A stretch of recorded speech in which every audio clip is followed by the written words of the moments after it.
ही फणसाची कुवरी आहे.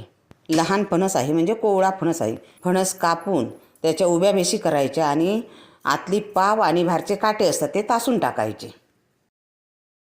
लहान लहान फोडी करून पाण्यामध्ये टाकायचे, कारण याला डिंक असतो. अशा सगळ्या फणसाच्या फोडी करून घेतल्या. 2 वेळा स्वच्छ पाण्याने धुवून घेतल्या, म्हणजे आतमध्ये डिंक असतो तो सगळा निघून गेला. ह्या फणसाच्या फोडी आधी उकडून घ्यायच्या असतात. मी उकडत ठेवल्या आहेत. हे बघा कशी उकळी आली आहे बघा. 10 ते 15 मिनटं लागतात उकडायला. आता उकडले आहेत काय बघूया आपण. चांगले शिजले आहेत बघा. हे बघा. आता गॅस बंद करून 10-15 मिनटासाठी झाकून ठेवूया. आता सगळं पाणी आपण काढून टाकलं आहे बघा.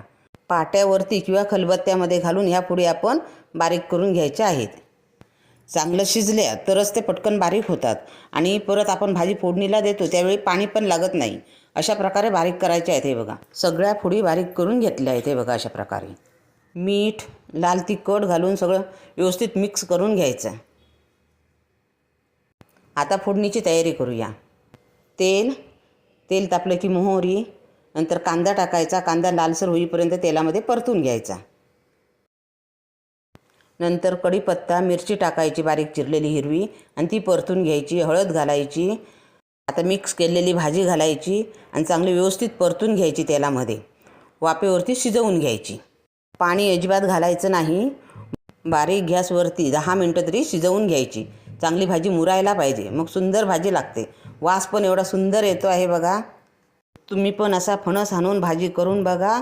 आणि भाजी आवडल्यास तुम्ही लाईक, शेअर आणि सबस्क्राईब करा. आणि माझा संपूर्ण व्हिडिओ बघितल्याबद्दल धन्यवाद.